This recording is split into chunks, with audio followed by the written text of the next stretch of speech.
Here in the transformation matrix, we have replaced that exponential minus j 2 pi over n factor by a wn notation, which was the common factor in all the entries of this square matrix or a transformation matrix.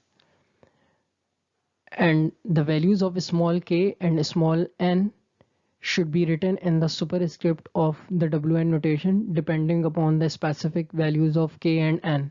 You have to write those values in the superscript of wn factor. And here you can notice that the values of small n, which are the time domain indices, are incrementing column wise, like 0, 1, 2, 3 and so on up to n minus 1, which are indicated by green color. And the values of small k are incrementing row wise, 0, 1, 2 and up to n minus 1, depending upon which harmonic components we are going to calculate. So this is how we have written this transformation matrix in the form of wn notation. Now, if we want to write the equation in the form of matrix notation, we have to assign a matrix notation to both our frequency domain sequence and a time domain sequence. So let's assume capital X of k, which are the output coefficients of DFT, or simply which is the DFT output, is represented by capital Xn bar. Similarly, the time domain sequence is represented by small xn bar, where the capital N, which is written in the subscript of both capital X and small x, represents the length of these vectors, because both time domain sequence and frequency domain sequence will contain n number of samples. Similarly, the capital N, which is written in the subscript of W factor in the whole square matrix, is representing the number of rows and number of columns of this square matrix. So we can simply replace this equation in the form of matrix notation, which is here. This vector will become capital Xn bar, which is the frequency domain output. This time domain sequence will be replaced by small xn bar, and the whole transformation matrix can be written in the form of wn notation like this one. W with capital N in its subscript, and the product of k and n are written in the superscript of this wn notation. So this is the DFT analysis equation in the form of matrices, where we are multiplying a time domain sequence with a transformation matrix which contains n number of rows and n number of columns to provide a frequency domain output, which will also contain n number of samples. Now, if it is required to find a small xn bar, provided that capital Xn bar is given, so how we can calculate small x of n bar with the help of capital Xn bar? So it's very simple. We can multiply this equation by the inverse of the W matrix on both sides. So on multiplying this equation by the inverse of W matrix on both sides, we will get this equation. So small xn bar will be equal to the inverse of the W matrix multiplied by capital Xn bar. So this is a DFT analysis equation in the form of matrices, where you can see we are multiplying a W matrix having n rows and n columns with a one-dimensional matrix, or simply a vector containing time domain samples. So DFT analysis equation is simply the product of a matrix with a vector. So since DFT equation has been expressed in the form of matrix vector product, we can simply conclude that DFT transformation is a linear transformation, because as I said earlier, a transformation will be set to linear if it can be represented as the product of a matrix and a vector. So it simply holds linearity property. Now let's come to DFT synthesis equation. as we discussed in the previous slide, small x n bar will be equal to inverse of the W matrix multiplied by capital X n bar. Now let's come to the inverse of this W matrix. As you already know, to calculate inverse of a matrix needs a lot of computations because matrix inversion is computationally very expensive, especially when the value of n is very large. So if the value of n is 4, then the W matrix will have 4 rows and 4 columns, and you will need to calculate inverse of a 4 by 4 matrix. Similarly, if the value of n is 16, it will have 16 rows, 16 columns. You will need to find the inverse of a matrix containing 16 rows and 16 columns. Definitely, we are going to assign this task to our computers, but we have to investigate this thing. Is it feasible to perform matrix inversion of such a large order through our computers? So we are considering that particular aspect.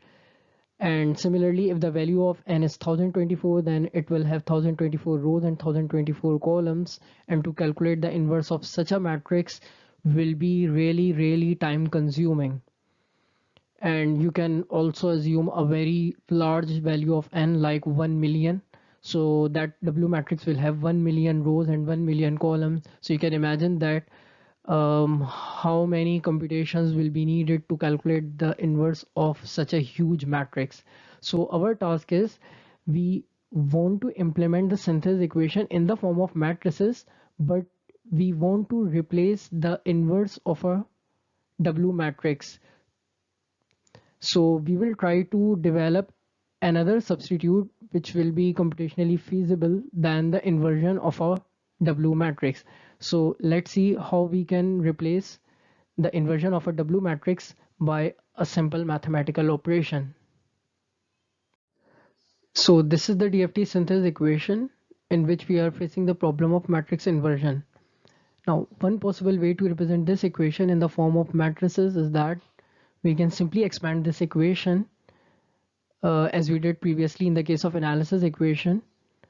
So after expanding this equation, we will get n number of equations because the values of small n will be from 0 to n minus 1. And in each equation, we will find n number of terms because the value of k is also from 0 to n minus 1. So after expanding this equation, we will get n number of equations, and in each of those n equations, we will get n number of terms. So we can simply represent those n equations in the form of matrices as we did previously in analysis equation case. Now, the only difference between the analysis equation and synthesis equation is this factor, which is the positive complex exponentials. Now, how we can adjust this plus sign in the W matrix? Now let's come to this point. As you already know, mathematically Wn is defined as exponential minus j 2 pi over n, which is mathematically equivalent to cos 2 pi over n minus j sine 2 pi over n. Now, if I would say, let's take the conjugate of this Wn notation. So how it will be introduced? So the conjugate of the Wn notation will be like this one. The conjugate of exponential minus j 2 pi over n will be simply exponential plus j 2 pi over n, or mathematically it will be equivalent to cos 2 pi over n plus j sine 2 pi over n. So how we can write the DFT synthesis equation in the form of matrices? After performing all those steps, what will be the final result? This small x of n, which is the time domain sequence, will become a one-dimensional vector which will be represented by small xn bar. This 1 over n will remain as it is. Capital X of k will become capital Xn bar, which is also a one-dimensional vector. And this exponential plus j 2 pi k into small n divided by capital N will become a square matrix. Now, the difference between this square matrix with the previously calculated W matrix will be this one. You have to take the conjugate of the W matrix, which was discussed in the case of analysis equation. Or in simple words, you have to take the conjugate of each and every single entry present in the W matrix, which was defined in the case of analysis equation. So this is another way to find the time domain sequence. With the help of frequency domain sequence, we have to just perform two steps. We have to take the conjugate of the W matrix and then divide it by n. So this equation is also representing inverse Fourier transform equation, or the DFT synthesis equation, in the form of matrices. Now our task was how we can replace the matrix inversion. So we can simply compare equation number 2 with equation number 3 in order to find how we can replace the inverse of a W matrix. So this is equation number 2, which is the DFT synthesis equation, but it includes the inverse of a W matrix. This is also a DFT synthesis equation in the form of matrices, but it needs to take conjugate of the W matrix and then divide it by n. So on comparing both equations, what will be the final observation?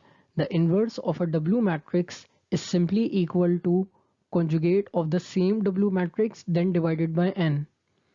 So we can simply replace the inversion of a W matrix by the conjugate of the same Wn matrix and then divided by n. So to take conjugate of a W matrix is far easier than to calculate inverse of a matrix, and it will be very helpful if the value of n is very large. So whenever we will perform synthesis equation in the form of matrices, then we will follow this observation. We will simply take the conjugate of the W matrix